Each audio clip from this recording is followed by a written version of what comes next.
Hi welcome to Kerala logs. ఈరోజు నేను మీకు చూపించేది కేరళలో మోస్ట్లీ యూస్ చేసే వన్ రెసిపీ అనమాట. ఇవి మనకి ఆంధ్రాలో పచ్చి బొబ్బాస్కాయ అంత ఎక్కువగా యూస్ చేస్తారని అయితే నాకు తెలియదండి. నేనైతే అసలు ఎప్పుడు తినలేదు. ఇక్కడికి వచ్చాగానే మేము స్టార్ట్ చేసాము. జస్ట్ పచ్చి బొబ్బాస్కాయ తీసుకొని వాటిని ఇలా చిన్న పీసెస్ కింద కట్ చేసి దానికి కావాల్సిన ఇంగ్రీడియంట్స్ అన్నీ కూడా ఇక్కడ మెన్షన్ చేశాను. సో ఫస్ట్ మనం ఆయిల్ వేసుకొని మనం ఏదైతే పోపు సామాన్లు అయితే ఉంటాయో అవన్నీ కూడా ఫస్ట్ మస్టర్డ్, జీరా అవన్నీ కూడా వేసుకొని రెడ్ చిల్లీ, ఆనియన్ వేసుకొని మంచిగా ఫ్రై చేసుకోవాలి. అదే నేను మీకు ఇక్కడ చూపించింది కూడా. ఎందుకంటే ఇది హెల్తీ పరంగా చాలా చాలా మంచి రెసిపీ అన్నమాట. మనకి మోస్ట్లీ ఫ్రైస్ అంటే మనం పొటాటో ఫ్రై లేదా వేరే ఏదన్నా ఎగ్ ఫ్రై అలా చేస్తూ ఉంటాము. బట్ వెజిటేబుల్స్లో మనం ఎక్కువ ఫ్రైస్ చేసుకోవాలి అనుకుంటే ఇలా రా టైప్ ఆఫ్ మెటీరియల్స్ చేసుకోవడం చాలా మంచిదండి.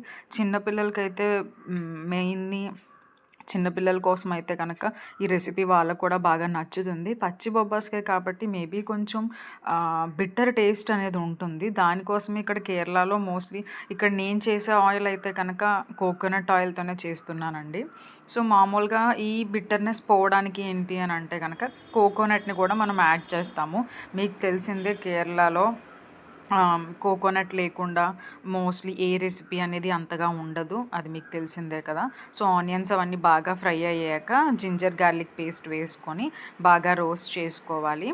రోస్ట్ చేసుకున్న తర్వాత ఫైనల్గా మనం ఏదైతే బొబ్బాస్కాయ కడిగి పెట్టుకున్నామో అది ఇందులో వేసుకోవాలండి. ఇది పచ్చి బొబ్బాస్కాయ కాబట్టి చాలా టైం తీసుకుంటుంది బాయిల్ అవ్వడానికి. లేదు అనుకుంటే మనం కుక్కర్లో చేసేసుకోవచ్చు. ఇలా ఫ్రై చేసేసుకొని ఈ బొబ్బాస్కాయలు వేసి జస్ట్ ఒక హాఫ్ గ్లాస్ 1/4 గ్లాస్ వాటర్ వేస్తుంటే సరిపోతుంది. ఎందుకంటే ఆల్రెడీ బొబ్బాస్కాయలో కూడా కొంచెం వాటర్ ఉంటుంది కాబట్టి అది కూడా అబ్జార్బ్ అవుతుంది. సో ఇది ఎక్కువగా బాయిల్ అవ్వాలి అని అనుకుంటే it's best way to cook in కుక్కర్లో అయితే కనుక ఈజీగా అయిపోతుంది. సో నెక్స్ట్ మనం బొబ్బాస్కాయ వేసుకున్న తర్వాత just basic masala turmeric powder, నేను కొరియాండర్ పౌడర్ మాత్రమే వేసాను. ఇంకేమీ వేయలేదండి. ఎందుకంటే మనకి ఆల్రెడీ ఇంగ్రీడియంట్స్ అవి ఉంటాయి కాబట్టి. మెయిన్ ఈ రా రెసిపీ అనేది చిన్నపిల్లలకనే కాదు మనకి కూడా చాలా బెస్ట్ హెల్దీ ఫుడ్ అనమాట. చిన్నపిల్లలకైతే ఇంకా ఎక్కువ హెల్దీ ఫుడ్ కాబట్టి నేను ఇది ప్రిఫర్ చేస్తున్నాను. సో బాయిల్ అవ్వడానికి ఇది చాలా టైం తీసుకుంటుంది. సో మీరైతే కనుక కుక్కర్లో వేసుకోవచ్చు.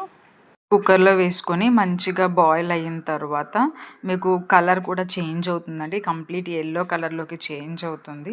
నేను నార్మల్గానే బాయిల్ చేశాను, అందువల్ల ఎక్కువ టైం తీసుకుంటుంది.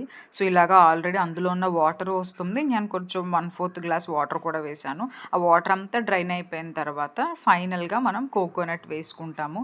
స్టార్టింగ్లో ఉన్న ఆ బిట్టర్ టేస్ట్ అనేది మనం ఎప్పుడైతే ఈ కొబ్బరికాయ తురుము వేసుకుంటామో అప్పుడు బిట్టర్నెస్ అంతా పోతుందండి. Don't forget to try it because it is very healthy food. Weekly once or twice మనం ఇది ట్రై చేస్తే we will be having good health.